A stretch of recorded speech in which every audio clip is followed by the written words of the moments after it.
Do you have two stories and don't understand how they work together? Welcome to this Mometrix lesson on comparing two stories.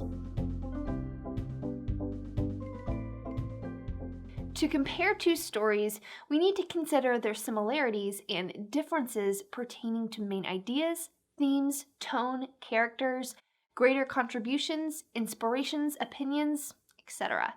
This is an important skill to have when reading because it stretches your thinking and your brain's ability to remember key points of one story and assess how those points may be similar in a different context. Practicing this skill is actually really fun and helps to bring reading to life. It allows for your readings or interpretations of different texts to go beyond just one, uncovering multiple levels hidden in each text.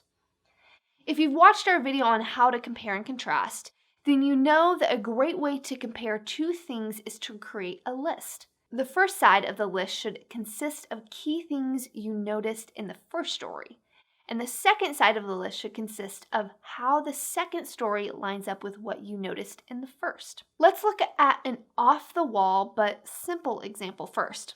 Let's compare Alice's adventures in Wonderland with Harry Potter.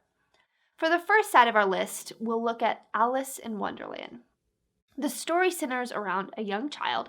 It deals with magical elements. There are darker themes at play in the novel. Heavy themes of loss of innocence and coming of age. Many fantastical features and animated creatures. The child is not being led by an adult, rather by her imagination and by trial and error. Focus on an alternate reality. For the second side of our list, we'll look at Harry Potter. The story also centers around a young child, really young children. There is a heavy influence of sorcery throughout the novels. It also deals with darker themes, loss of innocence, and coming of age. Many fantastical creatures. Kids are being led. Focus on an alternate reality. A more complex example might be if you wanted to compare Walt Whitman's Leaves of Grass with Emily Dickinson's poems, number 1400, What Mystery Pervades a Well.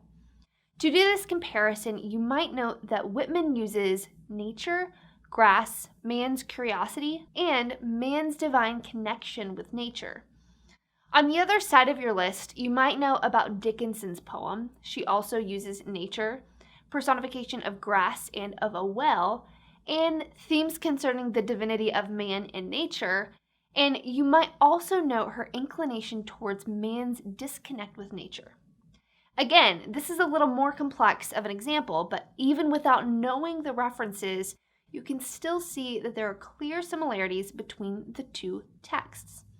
With this list of information, you could easily write multiple pages for an essay comparing these two texts. With either of the examples presented, you could write a well-informed essay, if you needed to, comparing and contrasting two stories.